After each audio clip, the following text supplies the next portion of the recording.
మీ అందరికీ నా వందనాలు. ఇతరులకి మనం సహాయం చేసే మనసు మనకు ఉండాలి అని చెప్తున్న దేవుడు. ఇతరులకు పెట్టే మనసు మనం కలిగి ఉండాలి అని చెప్తున్న దేవుడు. అలాంటి మంచి మనసు కలిగి ఉన్నప్పుడు దేవుడు మనల్ని ఆస్వాదించేవాడుగా ఉంటాడు.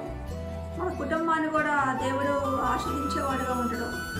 మనలోని జాలి, దయ, కనికరము, ప్రేమ, ఆప్యాయత, అనురాగము, మంచితనము అనే మనసు మనలో ఉన్నప్పుడు ఇతరులకి సహాయం చేసే వారంగా ఉంటాం, ఇతరులకి పెట్టే వారంగా ఉంటాం.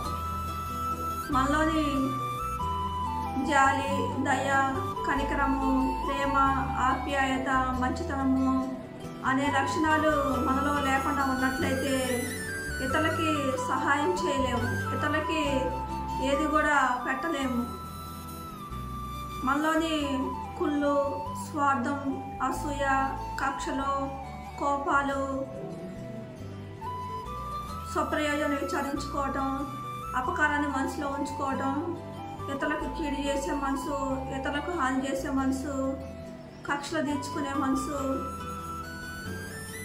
ద్వేషాలు, సమస్తమైన కల్మషం, ద్వేషం వల్ల ఉన్నప్పుడు ఇతరులకి మనం సహాయం చేయలేము, ఇతరులకి ఏది కూడా పెట్టలేము. దేవుడు అంటున్నాం, ఇతరులకి ఏది కూడా సహాయం చేయలేము, ఇతరులకి ఏది కూడా పెట్టలేము.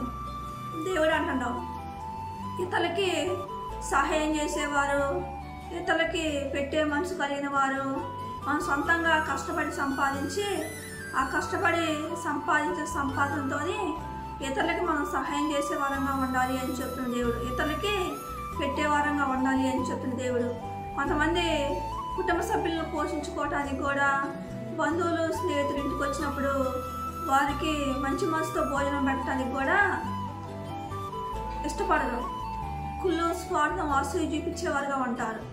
వారి పట్ల జాలి, దయ, కనికరం లేకుండా, ప్రేమ, ఆప్యాయత, అనురాగాన్ని వారికి పంచకుండా, మంచి మనసు లేకుండా కఠినంగా ప్రవర్తించేవారుగా ఉంటారు. దేవుడు అంటాడు, ఆ మనసు మంచిది కాదు అంటాడు దేవుడు. కొంతమంది పిల్లలను పోషించే విషయంలో కానీ, బంధువులు, స్నేహితులు ఇంటికి వచ్చినప్పుడు వారికి మంచి మనసుతో భోజనం పెట్టడానికి, కుటుంబాన్ని పోషించుకోవటానికి మంచి మనసు లేకుండా ప్రవర్తించేవారుగా ఉంటారు. వారి పట్ల జాలి, దయ, కనికరం లేకుండా, ప్రేమ, ఆప్యాయత, అనురాగం లేకుండా అలా కఠినంగా ప్రవర్తించేవారుగా ఉంటారు. అలా ఉండకూడదు అంటున్న దేవుడు. ఆ మనసు మంచిది కాదు అంటున్న దేవుడు. మన కుటుంబాన్ని మన మంచి మనసుతో మనం పోషించుకునే వారంగా ఉండాలి అని చెప్తున్న దేవుడు. మన కుటుంబ సభ్యుల వారి అవసరాలు, అక్కర్లు మంచి మనసుతో మనం తీర్చే వారంగా ఉండాలి అని చెప్తున్న దేవుడు. బంధువులు, స్నేహితులు, ఇరుగు పొరుగు వారి ఇంటికి వచ్చినప్పుడు వారి పట్ల జాలి, దయ, కనికరం, ప్రేమ, ఆప్యాయత, అనురాగాన్ని మనం వారికి పంచే వారంగా ఉండాలి అని చెప్తున్న దేవుడు. మంచి మనసుతో వారికి భోజనం పెట్టే వారంగా ఉండాలి అని చెప్తున్న దేవుడు.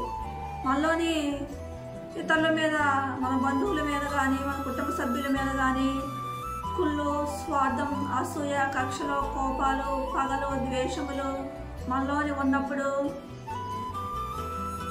మన కుటుంబ సభ్యులను ప్రేమించలేము అంటున్న దేవుడు.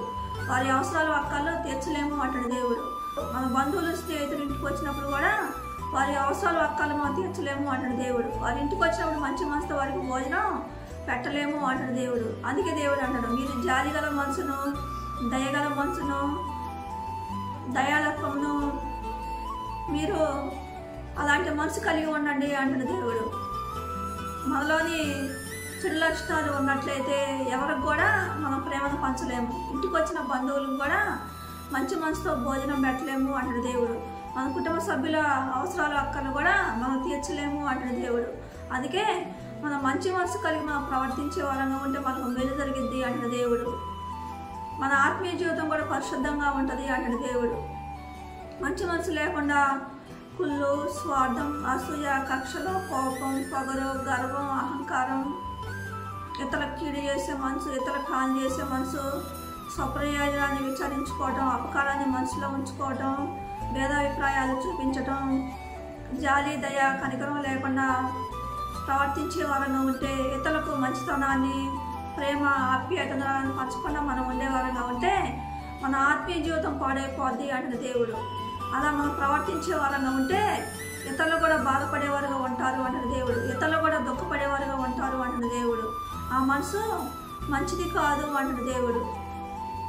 మనము మంచి మనసు కలిగి ప్రవర్తించే వారంగా ఉంటే దేవుని మేలు, దేవుని ఆశీర్వాదాలు మనం పొందుకునే వారంగా ఉంటాం.